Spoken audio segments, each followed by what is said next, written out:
Hi everyone, I'm Olivia, and today I'll be sharing the process of preparing point shoes. So I know many of you may not be too familiar with what a point shoe is. So what is the first thing that comes to mind when someone mentions point shoes for you? Is it that they're square or that they're toe shoes, maybe even boxes? These images are very much portrayed in the media, but they're actually a false representation of what point shoes actually look like. Preparing point shoes may seem easy on the outside, but it's actually a very meticulous process that takes great skill, patience, and time. I would like to share and show the process of customizing point shoes, but in order to do that, I need to reshape your thought of what a point shoe looks like. So here's a brief crash course on the history of point shoes. The concept first started in France with a ballet master named Charles Dioudot, who wanted to create the illusion that their dancers were floating on stage.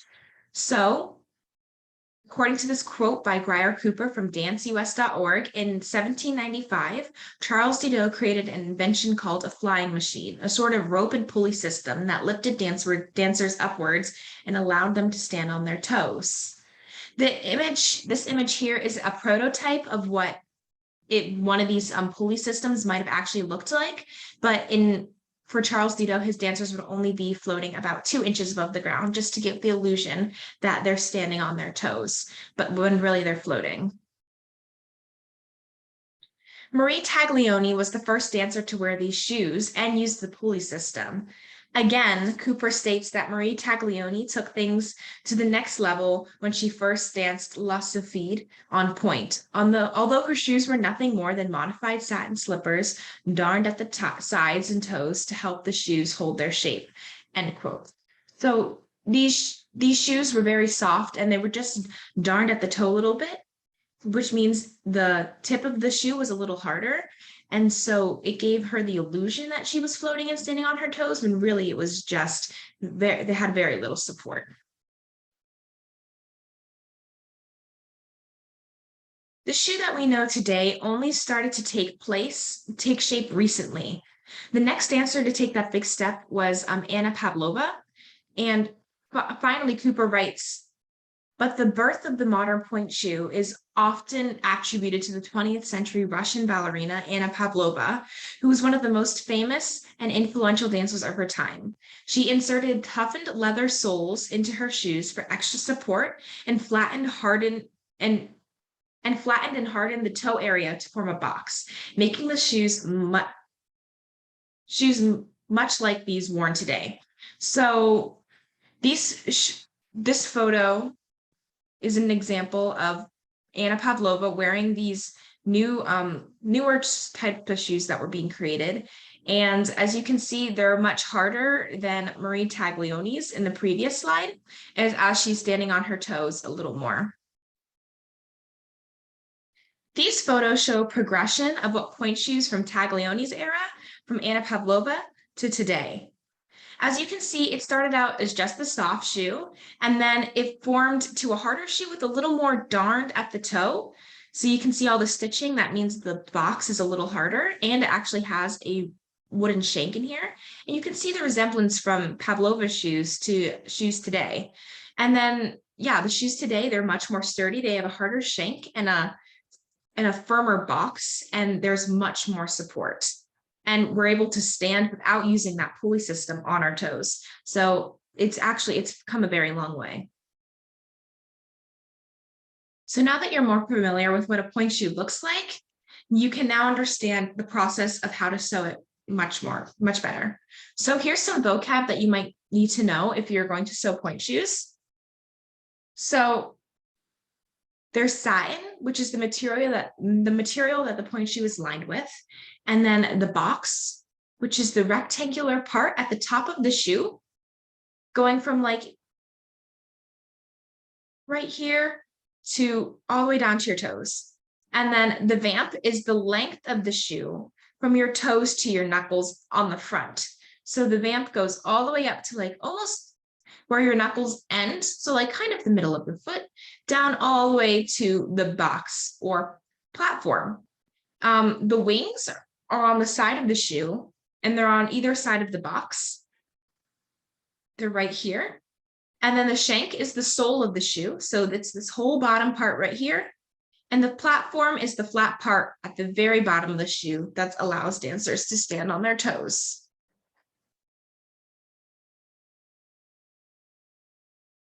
Some supplies needed to prepare pointe shoes.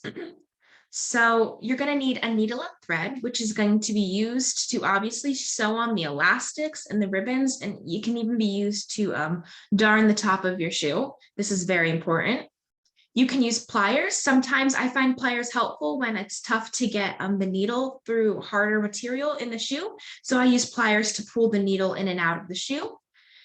Scissors, you're going to need scissors when you're measuring. So you're going to need to measure your ribbons and elastics for your shoe. And so you're going to have to cut them, obviously, when you're done measuring. So you're going to need scissors for that. And then you're going to also need a lighter. So the lighter is used to burn the edges of the ribbon to seal them off so they don't fray. Okay, so the first step for preparing pointe shoes is a dancer must try on the shoe to see which shoe feels better on what foot. So you're going to put on the shoe, and then there's no specific left or right. So it's just a matter of your own discretion. So whatever feels better for you, which shoe feels better on which foot for you. And then you're going to mark that in your shoe, left or right. Then you're going to measure and cut your ribbons and elastics for your shoe. So in order to do that, you're going to start with your ribbons, and the ribbons go from the inner arch of your shoe and your outer arch of your shoe and your foot. And you're going to measure from that, and then you're going to wrap the ribbon around your ankle twice until it ends up on the inside of the ankle. When you do, because the ribbons don't actually tie up the shoe as some people might think, or sorry, tie up the leg as some people might think, it ties really closely around the base of the ankle. So you're just going to do that twice, and you're going to stop it there. And the same thing, you're going to go from the outside of your arch and then stop it twice when it gets to the inside. You're going to measure your shoe. You're going to measure your ribbon, and then you're going to cut that. Same thing with elastics. Some people like to do 2 elastics. Some people like to do 1 elastic. So if you're doing 1 elastic, you can measure from the back of your heel all the way again to the back of your heel, going around your ankle. Or if you're doing 2 elastics, you can again go from the arch of your foot to your heel, and then the other arch of your foot to your heel. You're going to measure those, kind of mark that off with a pen or pencil on your elastics, and then cut. So now you're going to sew, let me move the box. There we go. You're going to sew your ribbons onto your pointe shoes. So this is where the needle and thread obviously is going to come into place. So you're going to you're going to put the ribbon in your shoe exactly how you measured it, or else it's not going to be the same measurement and not go around your ankle the correct amount of times. You're going to take it exactly where you measured it, and then you're going to whip stitch it all the way around the ribbon so it stays into the shoe. A tip that I found very helpful from the Canada's National Ballet School, it suggests that ribbons should be stitched from low down inside the shoe, taking care to attach them only to the lining only. Don't sew through the satin to avoid chastising the drawstring.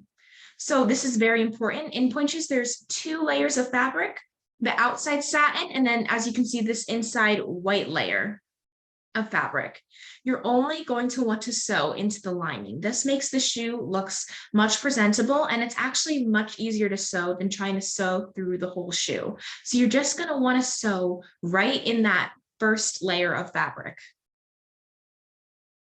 Same thing goes with your elastics. You're going to just repeat the same process as you did with the ribbons, taking into consideration the tip also that you used for the ribbons with sewing only for the lining.